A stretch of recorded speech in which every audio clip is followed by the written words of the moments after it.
ಗ್ರಾಮಾಂತರ ಜಿಲ್ಲೆಯ ಹೊಸಕೋಟೆ ನಗರದಲ್ಲಿ ಕಸಾಯಿಖಾನೆ ಮೇಲೆ ಹಿಂದೂಪರ ಸಂಘಟನೆಗಳು ದಾಳಿ ಮಾಡಿವೆ. ದಾಳಿ ವೇಳೆ 8ಕ್ಕೂ ಹೆಚ್ಚು ಹಸುಗಳ ಕಟಾವು ಮಾಡಿರೋದು ಬೆಳಕಿಗೆ ಬಂದಿದೆ.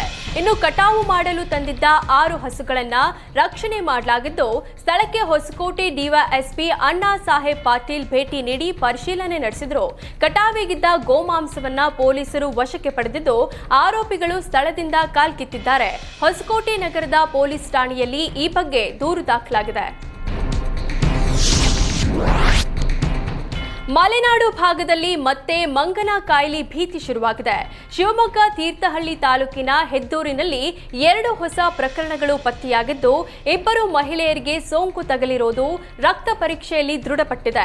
ನಗರದ ಜೆಸಿ ಆಸ್ಪತ್ರೆಯಲ್ಲಿ ರೋಗಿಗಳು ಚಿಕಿತ್ಸೆ ಪಡೆಯುತ್ತಿದ್ದು, ಜ್ವರದಿಂದ ಹಲವರು ಆಸ್ಪತ್ರೆಗೆ ದಾಖಲಾಗಿದ್ದಾರೆ. 15 ಮಂದಿಯ ರಕ್ತವನ್ನ ಪರೀಕ್ಷೆಗೆ ನೀಡಲಾಗಿದೆ. ಈ ವರ್ಷದ ಮೊದಲ ಪ್ರಕರಣ ದೇವಂಗಿ ಪ್ರಾಥಮಿಕ ಆರೋಗ್ಯ ಕೇಂದ್ರ ವ್ಯಾಪ್ತಿಯ 63 ವರ್ಷದ ವ್ಯಕ್ತಿಯಲ್ಲಿ ಕಾಣಿಸಿಕೊಂಡಿತ್ತು.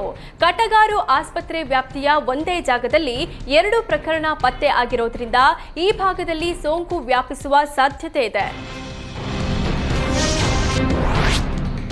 ಉಡುಪಿಯಲ್ಲಿ ಶಾರ್ಟ್ ಸರ್ಕ್ಯೂಟ್ನಿಂದ ಅಗ್ನಿ ಅವಘಡ ಸಂಭವಿಸಿದೆ. ಕಾರ್ಕಳ ತಾಲೂಕಿನ ಆನೆಕೆರೆ ಬಳಿ ಬೆಂಕಿ ಕೆನ್ನಾಲಿಗೆಗೆ ಕುಶನ್ ಅಂಗಡಿ ಹೊತ್ತಿ ಉರಿದಿದೆ. ಸದಾನಂದ ಎಂಬವರಿಗೆ ಸೇರಿದ ಕುಶನ್ ಅಂಗಡಿಗೆ ಬೆಂಕಿ ಬಿದ್ದಿದ್ದು, ಅಂಗಡಿಯಲ್ಲಿದ್ದ ಉಪಕರಣಗಳು ಸುಟ್ಟು ಕರಕಲಾಗಿವೆ. ಸುಮಾರು 20 ಲಕ್ಷ ಮೌಲ್ಯದ ಕುಶನ್ ವಸ್ತುಗಳು ಬೆಂಕಿಗಾಹುತಿಯಾಗಿದ್ದು, ಮಾಲೀಕ ಕಂಗಾಲಾಗಿದ್ದಾರೆ. ಸ್ಥಳಕ್ಕೆ ಬಂದ ಅಗ್ನಿಶಾಮಕ ಸಿಬ್ಬಂದಿ ಬೆಂಕಿ ನಂದಿಸಿದ್ದು, ಕಾರ್ಕಳ ನಗರ ಪೊಲೀಸ್ ಠಾಣೆ ವ್ಯಾಪ್ತಿಯಲ್ಲಿ ಈ ಬಗ್ಗೆ ಪ್ರಕರಣ ದಾಖಲಾಗಿದೆ. ಅಕ್ರಮ ಕ್ರಷರ್ಗಳ ಹಾವಳಿಗೆ ಆನೇಕಲ್ನ ತಮ್ಮನ ನಾಯಕನಹಳ್ಳಿ ಗ್ರಾಮಸ್ಥರು ಹಾಗೂ ಶಾಲಾ ಮಕ್ಕಳು ತತ್ತರಿಸಿ ಹೋಗಿದ್ದಾರೆ. ಕ್ರಷರ್ಗಳ ಧೂಳಿನಿಂದ ಗ್ರಾಮದಲ್ಲೆಲ್ಲ ಧೂಳು ಆವರಿಸಿದ್ದು, ರೈತರ ಹೊಲ ಗದ್ದೆಗಳಿಗೆ ಕ್ರಷರ್ ಧೂಳಿನ ಕಾಟ ಹೆಚ್ಚಾಗಿದೆ. ಭಾರೀ ಧೂಳಿನಿಂದ ಮಕ್ಕಳ ಆರೋಗ್ಯದ ಮೇಲೆ ದುಷ್ಪರಿಣಾಮ ಹೆಚ್ಚಾಗಿದ್ದು, ಧೂಳಿಗೆ ಹೆದರಿ ಪೋಷಕರು ಶಾಲೆಗೆ ಮಕ್ಕಳನ್ನ ಕಳಿಸಲು ಹಿಂದೇಟು ಹಾಕ್ತಿದ್ದಾರೆ. ಈ ಬಗ್ಗೆ ಅಧಿಕಾರಿಗಳಿಗೆ ಕ್ರಮ ಕೈಗೊಳ್ಳುವಂತೆ ಸೂಚನೆ ನೀಡಿದ್ರೂ ಯಾವುದೇ ಪ್ರಯೋಜನವಾಗಿಲ್ಲ ಅಂತ ಗ್ರಾಮಸ್ಥರು ಆಕ್ರೋಶ ಹೊರಹಾಕಿದ್ದಾರೆ.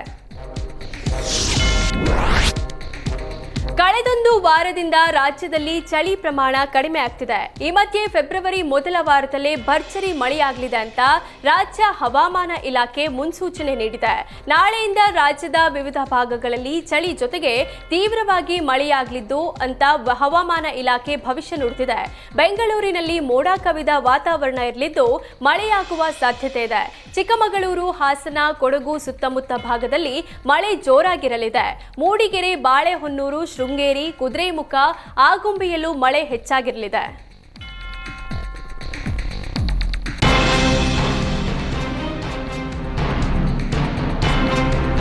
ಶಿವಮೊಗ್ಗ ಜಿಲ್ಲಾ ಉಸ್ತುವಾರಿ ಸಚಿವ ಮಧು ಬಂಗಾರಪ್ಪಗೆ ರೈತರು ಮನವಿ ಸಲ್ಲಿಸಿದ್ದಾರೆ. ಅರಣ್ಯ ಇಲಾಖೆ ನೋಟಿಸ್ ನೀಡಿ ಜಮೀನು ತೆರವುಗೊಳಿಸುತ್ತಿದ್ದಾರೆ. ಹೀಗಾಗಿ ಜಮೀನು ರಕ್ಷಿಸಿಕೊಡುವಂತೆ ಸಚಿವರಲ್ಲಿ ರೈತರು ಮನವಿ ಮಾಡಿದ್ದಾರೆ. ಭದ್ರಾವತಿ ತಾಲೂಕಿನ ಇಟ್ಟಿಗೆಹಳ್ಳಿ, ಅಶೋಕನಗರ, ಆಗರದಹಳ್ಳಿ, ಮಲ್ಲಿಗೇನಹಳ್ಳಿ, ಚಂದನಕೆರೆ, ಎಡೆಹಳ್ಳಿ, ತಡಸ ಮೊದಲಾದ ಗ್ರಾಮದಲ್ಲಿ ತೆರವು ಕಾರ್ಯಾಚರಣೆ ನಡೆಸಿದ್ದಾರೆ. ಸುಮಾರು 100 ರೈತರುಗಳಿಗೆ ಅರಣ್ಯ ಇಲಾಖೆ ನೋಟಿಸ್ ನೀಡಿದೆ. ಅರಣ್ಯ ಇಲಾಖೆ ನಾವು ಬೆಳೆದ ಅಡಿಕೆ ಸಸಿಗಳನ್ನ ಕಡಿದು ಅನ್ಯಾಯ ಮಾಡುತ್ತಿದೆ ಅಂತ ರೈತರು ಆರೋಪಿಸಿದ್ದಾರೆ.